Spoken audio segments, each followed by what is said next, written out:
If you've got a stubborn case of hip bursitis that just isn't getting better, then this video is perfect for you. Now, if you don't know who I am, my name is Will Harlow and I'm the Over-Fifties specialist physio here at HT Physio in Farnham.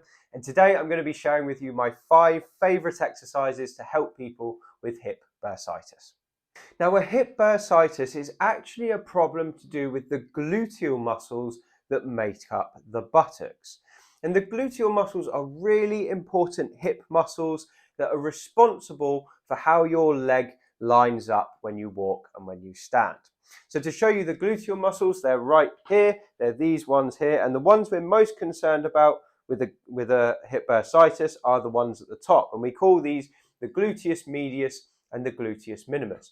And on the model here, if this is the back of the hip, you've got your pelvis here and you've got your leg bone here. The glutes sit about here, just in this little basin here, and then they form a little tendon that comes over the top of the bone, and it's this tendon rubbing against the bursa that causes a bursitis. And a bursa is a tiny little shock absorber, and if you keep rubbing on it and rubbing on it and rubbing on it, it becomes inflamed, and that's what causes the pain. So you might be thinking, well, why does the rubbing happen? And the answer is because the glutes are not doing their job properly. So if the glutes aren't doing their job properly, they're not controlling this area of the leg where the tendon attaches to the bone, which is increasing the pressure on the tendon and on the bursa and causing this rubbing to happen.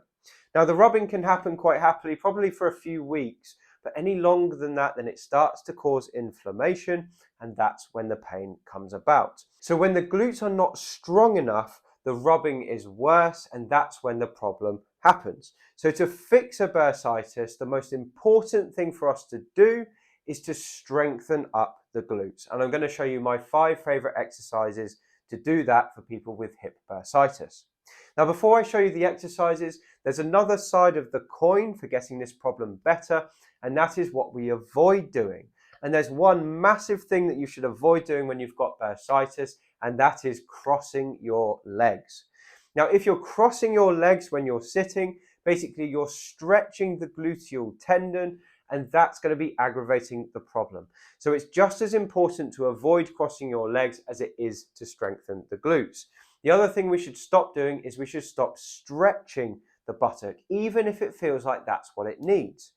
With people with a bursitis, I commonly see them come in and saying, I've been doing lots of stretches for my bum region, but it's just not getting better. And a lot of the time, it's the stretches that are stopping it from getting better.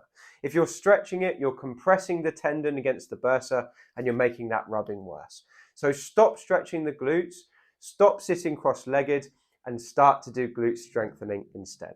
So that being said, let's have a look at the glute strengthening exercises. Please only do these exercises if they're comfortable and if it's safe for you to do so. This might mean getting checked out by a doctor first, but if you've done that and it's safe for you to carry on, then have a go at these exercises and do the ones that feel comfortable. So as I said a moment ago, hip bursitis usually causes pain here on the outside of the leg. It's characterized by tenderness here, so if you press on it and it feels very sore, it could be that you've got a hip bursitis, and it's caused primarily by a mechanical problem that usually involves weak glutes. So if your glutes are not working properly, so these muscles here, then what's happening when you walk is you're getting a little bit of internal rotation or adduction of the femur as the knee crosses over. Okay, this is happening on a very small level, so you might not notice it, but over time, enough of this internal rotation causes stress on the bursa and on the tendon here from the glutes. The other thing that's happening for people with weak glutes is they can't stabilize their pelvis. So when we walk, we should have a very stable pelvis that doesn't drop from side to side. But if you've got weak glutes, what tends to happen is we end up with this kind of Trendelenburg gait, we call it in our profession. And basically that again causes a lot of stress on the bursa on the side of the hip and can lead to bursitis. So the first exercise that can help people with a hip bursitis basically involves one of these resistance bands. And we're going to use this band to help us strengthen the gluteal muscles of the hip. Now, I like this exercise because you can do it from a chair, which means it's handy to do when you're working at your desk or when you're watching telly. So what we're going to do first and foremost is we're going to slip the band around both legs and we're going to bring it up just above the knee on both sides. So this should be how we set up, and we want to sit with our arms supported and our back up straight. Now, once you've got this position, all we're going to do is we're just going to use our knees to push the band apart and hold for a few seconds and then relax. Now you can see my feet stay planted on the floor. I'm pushing with my knees and I'm feeling my buttock muscles on the outside here have to tense to allow the movement to happen. Now this is a great exercise because, as I said, you can do it when you're sat still. It doesn't involve a lot of effort really, but you can feel those muscles in the hips having to switch on to do this movement. I recommend what most people do is they start off doing about 10 of these in a row, about 3 times a day, just to kind of get the muscles waking up. And as you get stronger, you can build on that number, so do more and more repetitions with the goal of having quite tired buttocks by the time you finish a set. If you can take it to that point 3 times a day, that's a great place to start. Now the second exercise we're going to do, and this is a standing exercise for people with hip bursitis, is a standing hip abduction. And this exercise is a brilliant one for activating the glutes while you're already on your feet before you're about to go for a walk. So what I would have people do is take some support, either using a wall or a worktop, just so you can put a little bit of weight through your hands. And if this is the painful leg here, we're going to put most of our weight over onto the other side. So you're going to lift that leg just off the floor like this, and keeping your back nice and straight, you're just going to take your leg slightly behind you and out to the side. Hold for a couple of seconds and back in. Now, if you've got a hip bursitis, you might find that eventually you reach a point of pain. So what I'd recommend you do is just stop shy of pain. So if it's just to here you can get within the realms of comfort, then only take it to there and come back in. Now, when we're doing this exercise, we don't want any movement to be coming from the back. So we want to keep our lower back completely still. It should just be the leg doing the movement.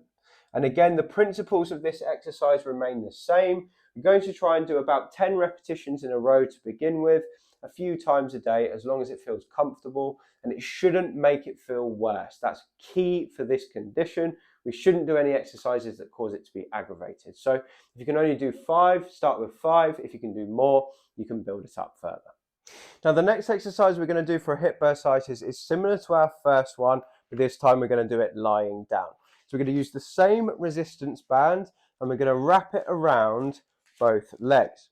And if you have knees or you have hips that are too stiff to get it through a band, just like I have now, then you can start with just one strip of band and tie it when it's already round your knees. So you want to have your head relaxed and everything relaxed, and apart from just having a little bit of tension against the band. Now, when we're in this position, what we want to now do is use our legs to push out into the band and split our knees apart. And we should find that this muscle here starts to switch on, and that's the glute muscles. Now, when we're coming back, what we want to make sure we don't do is cross over like this. We want to keep a nice gap between the knees. And then once you reach that neutral position, you're going to go back out again into the bands, hold for a few seconds, and then relax. So we're just doing repetitions of this. Each time we get to that apart point, we want to hold for about 5 seconds.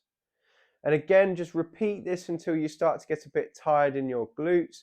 For most people, that's going to be somewhere between 6 and 15 repetitions in a row. If you can do that 3 times a day to begin with, that would be a fantastic place to start.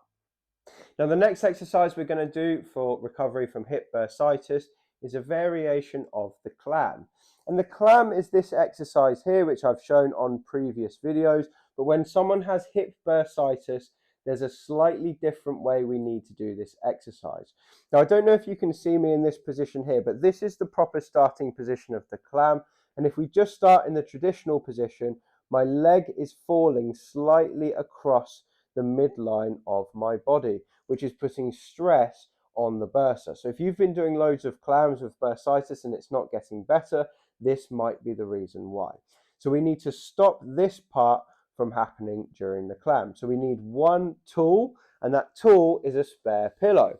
So you've got your pillow here, and what you're going to do is you're going to start with your pillow between your knees, and you can see that what's happened now is my leg no longer crosses over the midline, it's supported perfectly in neutral.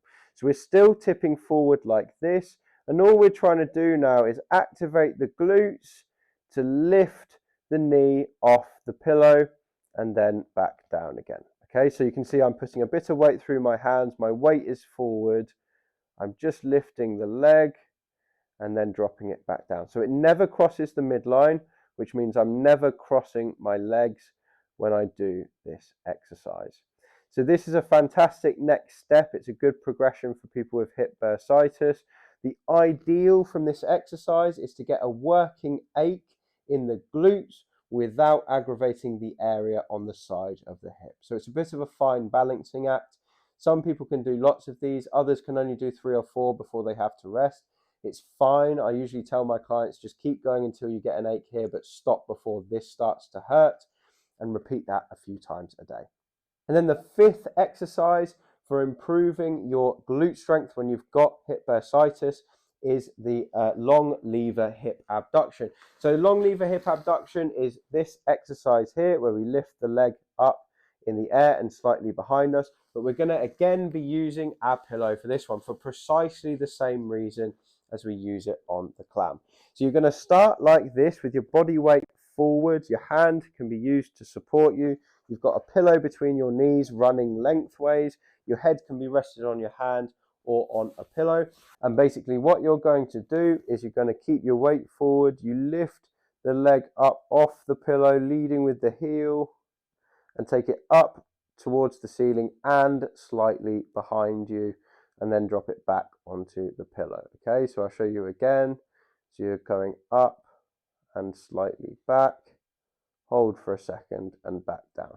And what we want to do is we want to feel it here in the glute and not here in the spine. If you're using your spine, that's because you're overactive in your spinal muscles, so try not to lift the leg quite so high. And again, we just want to repeat this until we get a working ache in the glute, not a pain on the side of the hip. I'm going to show you a different angle of that same exercise now. So to make this exercise work, we have our weight forward, and then we're just leading with the heel, lifting the leg off the pillow, up and slightly behind. This is where we want the work to be happening, and then drop it down. So up again, so up, slightly back, squeeze and down. And I can feel this muscle because it feels tired after I do a few repetitions, and that's how it should be. And we want to make sure that our back up here is not doing too much of the work either. Again, with this exercise, what we want to do is work for sets of somewhere between 5 and 15 in a row, and repeat about 3 times a day. So those are my 5 best exercises for a hip bursitis. I hope that video has been useful. If it has, please leave a comment below and subscribe to the channel if you want to get more from me. And if you've enjoyed this video and you want to support us in what we do here, then please feel free to pick up a copy of my book. It's called Thriving Beyond 50, and you can find it on Amazon using the link below. Anyway, thank you very much for watching. I really appreciate your time, and I look forward to speaking to you on the next video.